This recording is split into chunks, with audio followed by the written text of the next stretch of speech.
So ayan, magche-check tayo ng lambat at maghuhulog ulit tayo ng similya dito. Ito, may similya na to. Tapos maglalagay tayo ngayon ng net dito ngayong araw na to. So Kuya Ray lang tsaka Gary yung tulong. So maglalagay tayo para hindi makakain yung malaking isda ay yung malaking ibon kasi naninisid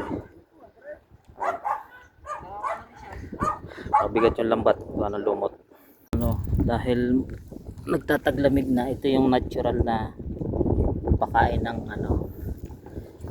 pakain sa tilapia galing sa lake yan mismo, yung natural na pagkain nila yan. So during taglamig yan kinakain nila.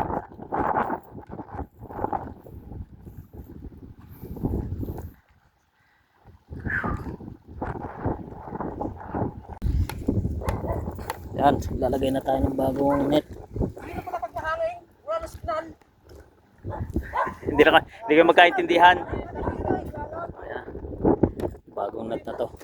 Lagay natin. Yes.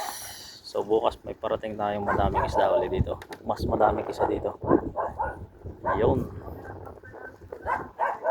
So yan, sinisimulan natin maglagay ng parang postihan kasi lalagyan ng net na nakaganan siya para yung mga ibon hindi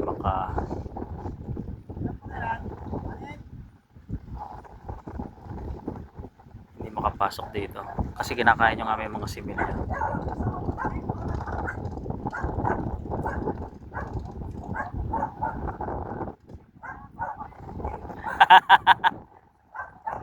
Si Kuya Ray yung gumagawa kasi ito yung kanya ganda ng kubag ko. Siya lang gumawa niya, mag-isa na yan.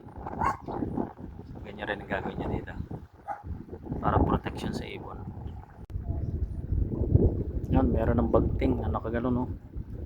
So lalagyan na lang ng net. Ito yung net na ilalagay dyan para hindi na makapasok yung mga ibon.